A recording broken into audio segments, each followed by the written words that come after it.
In today's episode of HR Visionaries, we talk to Kimberly from JustAnswer. Stay tuned. Welcome to HR Visionaries, where we unlock the secrets of modern HR. I'm Benjamin, your host. Join us as we shed light on today's HR universe with HR leaders and innovators from across the globe. Whether you're an HR pro, a business leader, or just curious about the future of work, this is your shortcut to the forefront of HR innovation. Brought to you by Hire, the AI talent attraction platform. Welcome to our new episode of HR Visionaries. I'm looking forward to my guest today, Kimberly. Kimberly, thanks for taking the time. Yes, absolutely. I'm happy to be here. Kimberly, can you tell us who are you? I am Kimberly Nerpouni. I am the VP of People and Places at JustAnswer. JustAnswer is an internet company. It's a marketplace business where we connect customers with experts, professional services around doctors, lawyers, vets, technicians, all kinds of problems that everyone has in their life. And I've been there for about 3 years, overseeing recruiting, onboarding, employee relations, talent management, the whole employee life cycle. And I would say for me, my calling in talent management came later in life. It was my second career. I started my professional journey in IT of all places, but have been doing talent management, HR recruiting for about almost 25 years now. Cool. Can you tell us what you've done? Well, in IT, so it's a kind of a related field. However, it's a very different kind of stuff you do all day, right? Yes. So it's a very service-oriented, IT is, as well as, HR, as you think of it, it is service-oriented. So in that way, it's very similar. But yes, the functions that you do in people ops is very different than IT. I started off in college. I had an internship at a telecoms company and was a business systems analyst there. And that led to a career in help desk and then email support. And I really loved the technology piece of it. It was interesting to me, but it was really the building the teams, creating career paths, retaining high-performing teams, employee growth, all the areas that help support and build high-performing teams. That's what really got me excited. And I think that's what made me successful as an IT manager. And so when I was propositioned a new promotion at my company at the time, it was 1999, instead of being super excited about a promotion, I actually got quite anxious and did not actually feel very excited about it. And I realized that, wow, this is a great opportunity and an amazing job, but it's not a great opportunity or amazing job for me. If I'm not excited about it, I'm probably doing the wrong thing. Mm-hmm. And so instead of accepting the promotion, I actually resigned and decided that I really needed to spend some time thinking about what I really, really was passionate about so that I could have that passion with me when I came to work every day. And one of the first things I did in that kind of career transition journey was hire a career coach. And that career coach just opened my eyes to a new world of possibilities.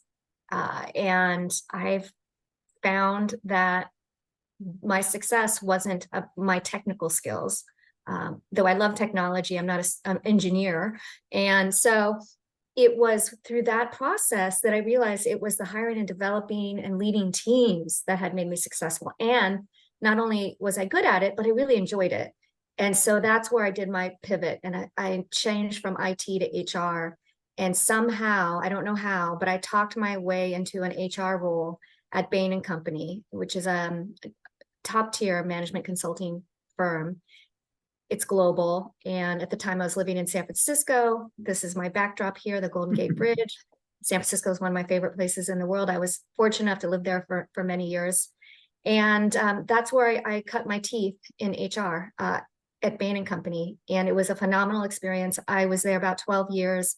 And in that role was able to work through all the different departments and sub-departments, following the employee journey from kind of employer branding, recruiting, all the way to offboarding and even alumni relations. So corporate alumni relations, in history of HR is fairly new, a concept. And so that was super fun for me to kind of delve into what does a corporate alumni program look like for Bain & Company? How do we make it better? How do we make it best in class? So that was actually the last role I had at Bain & Company. Well, you've already mentioned your career pivot in terms of, hey, with Kimberly, great news, we've got a promotion for you. And then, you say, okay, great, but I'm gonna resign. So Yeah. How did you assess this career change? So in terms of, okay, well, that's not for me. Yes. Yeah. It's a good question. Look, I'm not going to promote people quitting their jobs without another job, because everyone has coming from a different situation, right? But I was, in my late 20s, I had no school debt. I had no mortgage. I didn't have a car payment. And I had saved money in the bank, and I negotiated a severance package. So I had set myself up so that I had the opportunity to say, hey, I'm going to pause and figure out what I want to do. And I know not everybody has an opportunity to do that in their lifetime, but if you ever do, I do recommend it. I grew up, my mom was a homemaker, and my father worked for himself as in a small business, building homes. And so neither one of them had corporate America experience, corporate worldly experience. So as supportive as they are and very good sounding boards, they couldn't really guide me and support me in navigating the corporate world. And so when I got my first job offer in college, they're like, great, it's a great job. Just, if you get a great job offer, you take it. And that was kind of the extent of their corporate, advice. And so what I did when I decided to pivot and figure out what I wanted to do is talk to a lot of people. And I ended up talking to close to 100 people. And I gave myself a year to figure out what I wanted to do. I didn't want to force myself into accepting any good job. I wanted to accept a good job that would be great for me. But I realized that I had fallen into this IT career through my internship and through, success in what I was doing. And so I really wanted to start with a clean slate, no preconceived notion of what I wanted to do or be. It was interesting though, because in that process, I think this is human nature. People would ask me, well, what have you done? And I explained to them what I've done.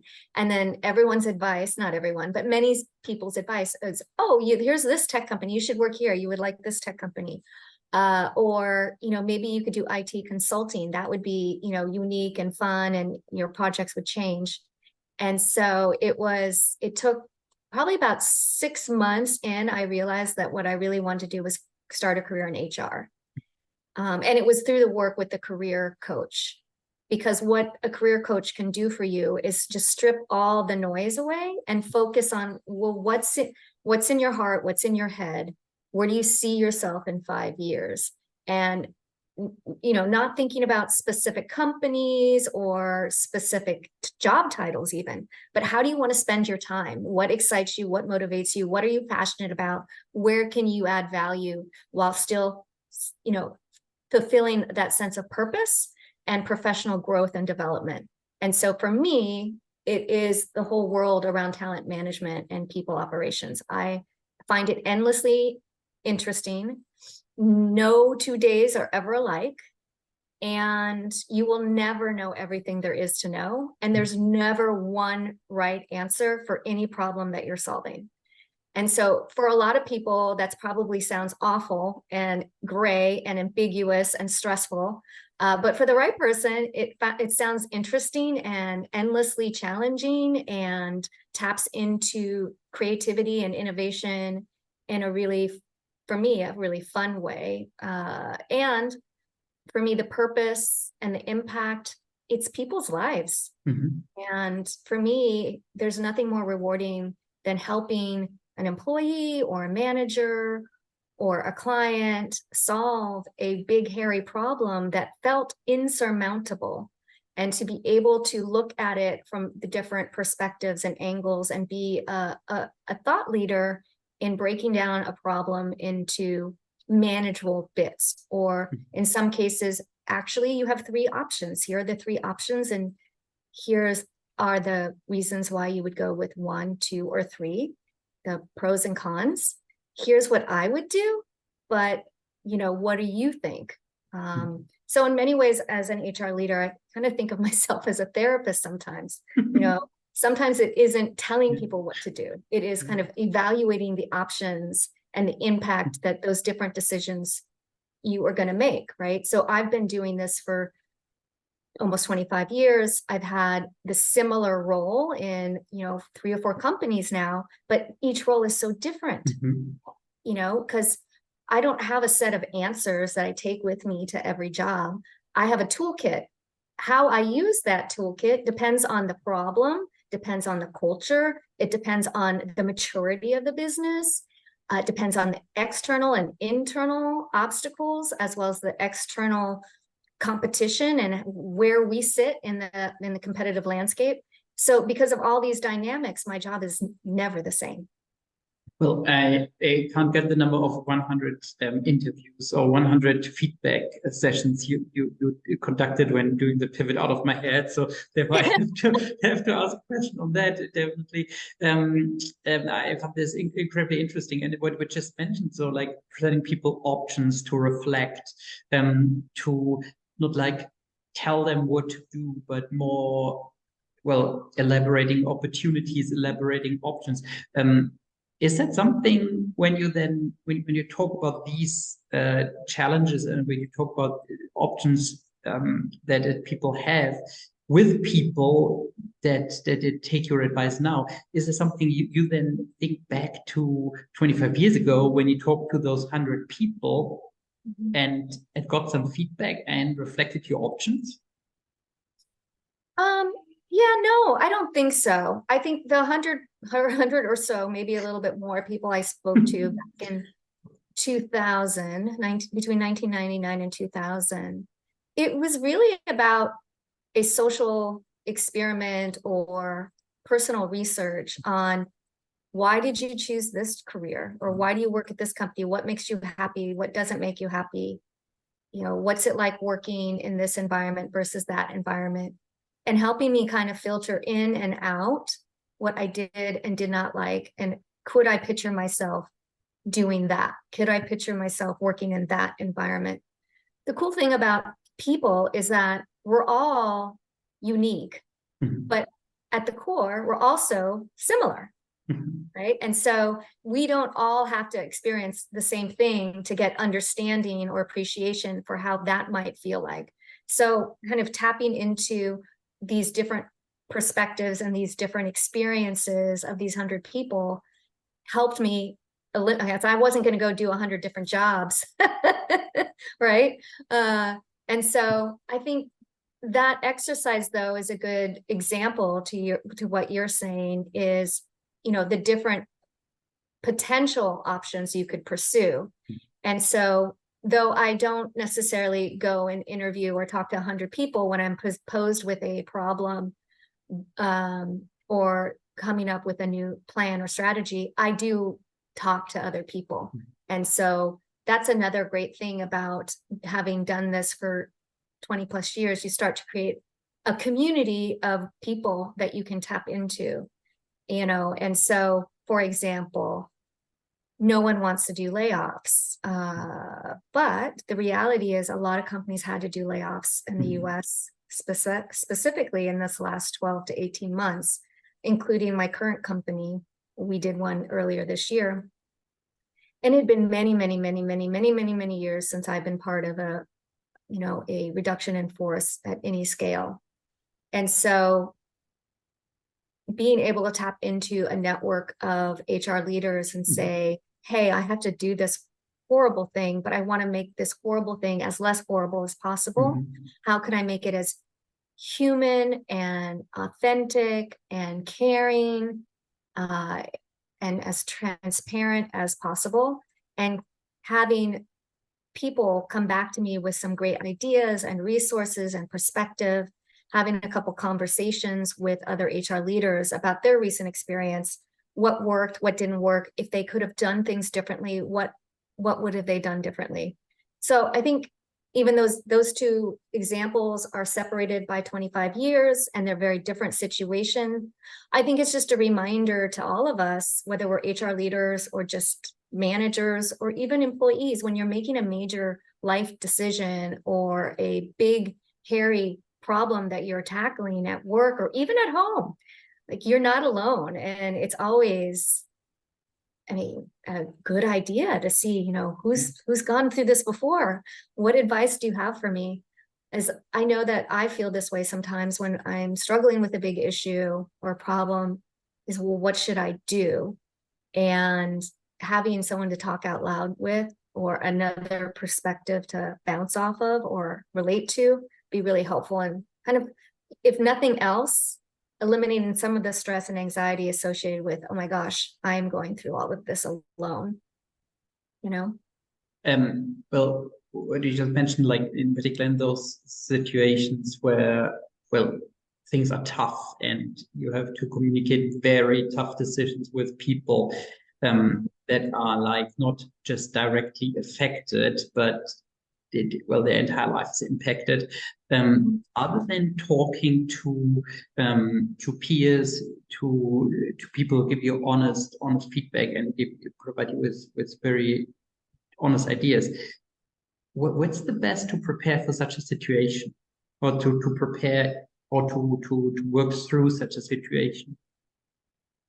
Working through a situation of big change, is that the question? Sorry, I meant like in terms of, well, you have to communicate layoffs, and when you have to prepare such a very difficult, very difficult situation in terms of, okay, how do I communicate, how do I execute, and how do I do this in a very in a way that it doesn't leave people hurt, that is mindful of people's economic situation and all that. So how do you prepare for such a situation, other than also, well, talking to other HR experts? Yeah, that's a good question. I think one thing that we should do, and I try to do in these situations, is put myself in that person's shoes. Right. So in that scenario, we had multiple perspectives to manage our HR team, our global people leader team across 3 regions. So how are the leaders going to feel? How's the executive team going to feel?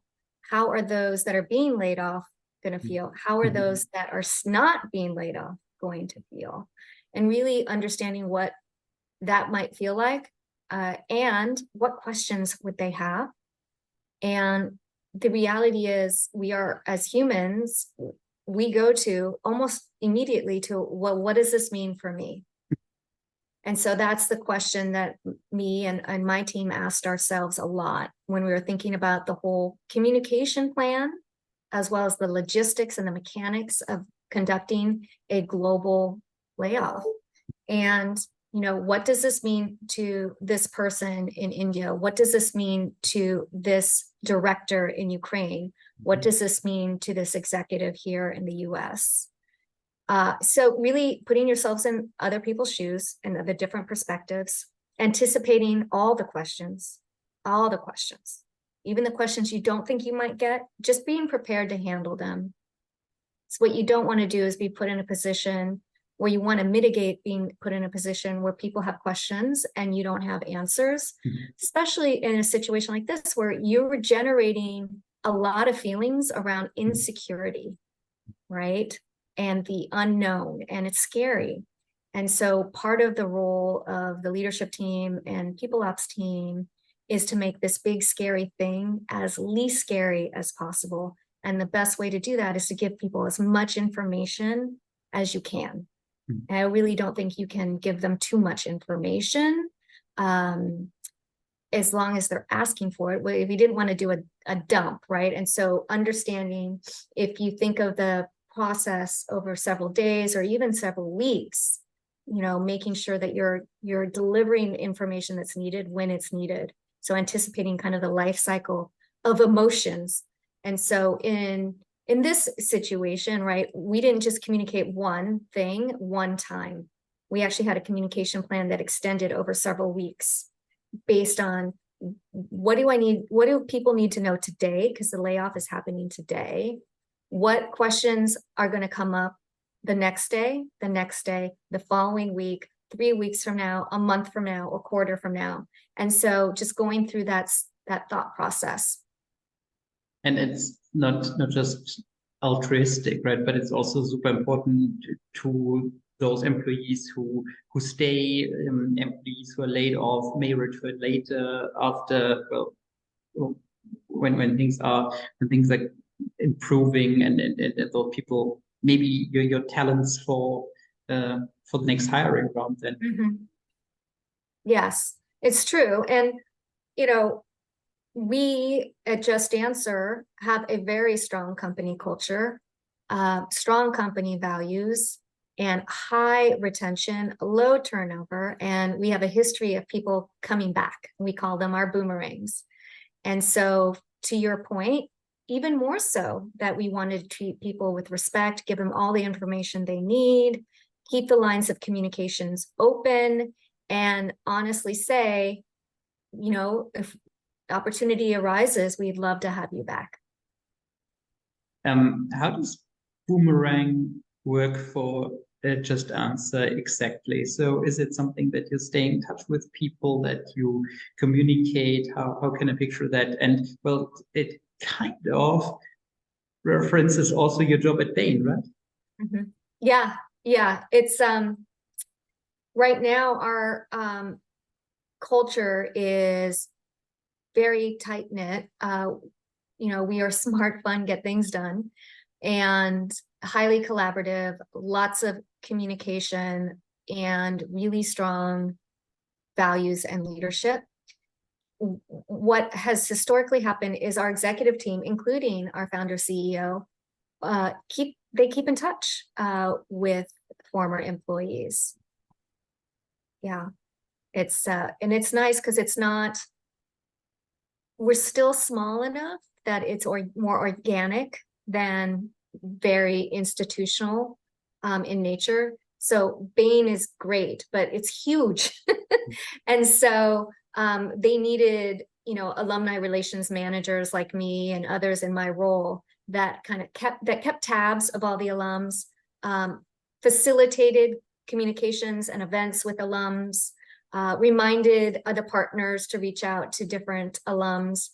So it was a lot more structure and a lot more of a formal process.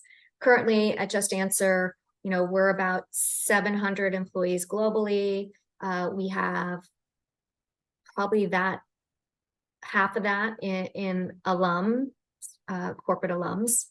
And actually, it's interesting you asked. One of the things we have been thinking about is at which point do we need to be more formal with our alumni program? 2024 might be the year to do that. Awesome. Kimberly, can you tell us what did fascinate you when you joined JustAnswer? Yeah. So for me, I was really initially surprised that I'd never heard of JustAnswer. I had been contacted by a HR recruiting firm called HRQ, and they said they were looking for someone immediately as an interim HR leader. I looked up the company, and this sounds like a product I would love. How have I never heard of this company? I love new tech. I love, service tech like TaskRabbit, Instacart, Amazon Prime, you name it, Netflix, all these services we get now that we take for granted that, give us exposure to more things and easy access. and conveniences, it's very spoiled. I was surprised I'd never heard of JustAnswer, because it is a great place for people to find solutions to their problems immediately, or if not in a couple minutes, within several hours. And so it's like, this is amazing. If you have a dog that, ate something, you could just reach out to JustAnswer and talk to a vet within minutes. I have a daughter, she's 9 now. She was 6 or 7 when I started at JustAnswer. Kids, have weird symptoms, and I'm like, do I need to go to the doctor? I don't know. Maybe I just talk to a doctor. You can't just call your doctor's office and talk to the doctor anymore. And many weird questions, right? Yeah, you can't just ask questions. They make you go in and schedule an appointment and pay the copay. And so I was intrigued by the product itself. I thought it was really cool. And, we can't all afford to have doctor or lawyer on retainer. This is kind of the next best thing, right? Having these experts at your fingertips. And then when I met with a couple of folks at JustAnswer, I was really impressed with the passion, the transparency, the culture, and the way that work was done. And I was fortunate enough to start off as a part-time consultant. And so I really got to pressure test the values and for myself to see, are these values things that are applied in the day-to-day work, or are they just some words on the website? and so, right, that's a big difference, right? Yeah, indeed. And so I was very happy to see that the values were not only something that people talked about, but people lived by. And we talk about it and how we work and give feedback on it, receive feedback on it. And so between the product and the culture and the values and the people, when I got the full-time offer, it was a no-brainer for me. I felt like this is the best extended interview process one could ask for, right? I mean, part of me felt like I wish I could do this for every new job I was considering, really get to take it for a test drive. I got to take it for a 10-week test drive. What is the most important value for you? The most important value for me at JustAnswer? I think for me, it would be humble. So that's one of our core values, is being humble. And what humble means for us at JustAnswer is that having the humility to recognize that you aren't going to have all the answers and you're not going to always get it right, but that's okay. It's the process of learning and building new skills or new understanding of things that's important. And it's okay to not be right here. You're not going to be chastised for it. You're not going to be skewered or burnt at the stake. You can make thoughtful mistakes here. Like I should say it's not mistakes that are made because you're sloppy. It's mistakes because you take an educated guess. You develop a hypothesis and you test it. And that works really well with one of our other values, which is lean. And by lean, I mean lean development principles around minimal viable products. So, if you need to build a rocket ship, for example, instead of building this giant rocket ship, maybe test the jet propulsion first on a baby rocket. Probably makes a lot of sense. So since those values seem to be super important to you, to your colleagues, your company, is it about building a company around those values, or the other way around, so that you have a great company and then define some values that may be relevant for you?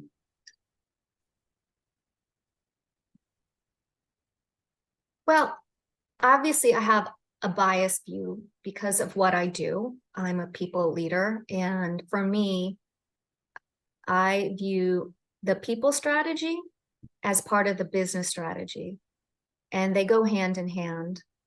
So building up our employee base or growing out our employee base, which we did primarily, a lot of employee growth was in 2021 and 2022. Being very aware of what our values are and what they represent to our teams as well as the executive team when we go into the recruiting process.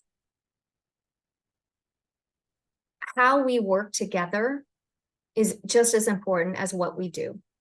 So most companies, or if not all companies, at a bare minimum, at least people know what they're supposed to be working on. Mhm. Not always, though. You'd be surprised. There are some people that don't actually know what their job is sometimes. Okay, so, but at minimum, let's assume everybody knows what they need to do. What I find fun, because I'm an HR nerd, is helping businesses and leaders identify how people are supposed to work. Because if we can give clarity around that, what you're supposed to do and how you're supposed to do it, and we reinforce it and we're consistent, and we hire top talent, and we give a clear strategic plan to teams, I truly believe that a business is unstoppable. Mm-hmm. You know, there's a lot of, and it sounds simple on paper, right? Boom, boom, boom, we're good, right? We have a strategy, Mm-hmm. we know what we're supposed to do, we know how we're going to do it, we have a roadmap. But it's never that simple, Mm-hmm. right? Because we all know, for example, we all know we should get 8 hours of sleep, we should eat our vegetables, we should drink a lot of water, right? We know those things to be true, Mm-hmm. right? But do we actually do them every day consistently? Maybe not, some days, some not, right? And so there's the difference between knowing and doing, and knowing and actually delivering those set of behaviors. And so that's what People Ops does, right? That's what HR leaders help businesses do, is help reinforce and continue to drive the behaviors that we want to see out of employees, we want to see out of managers. And look, we're not going to be perfect every day, every quarter, or every minute of every day, because we're humans. But if we continue to consistently reinforce, align, and drive those set of behaviors, and making sure that our rewards and our recognitions are aligned to that. And again, that's how People Ops leaders help, is because sometimes what will happen with businesses and companies is we inadvertently are rewarding or recognizing behaviors that are inconsistent with our values, inconsistent with our culture. And it's not intentional. It's because sometimes leaders don't think about it. Mm-hmm. You know, I'm just looking, well, I need this to happen right now, or I need to recognize this person right now. And so that's where me and my team can help, right? Okay, well, I understand that this person is delivering X, Y, and Z, and you want to recognize them for whatever that might look like for that person. But how does this feel to the rest of the organization? And how is this consistent with our policies? Are we being equitable?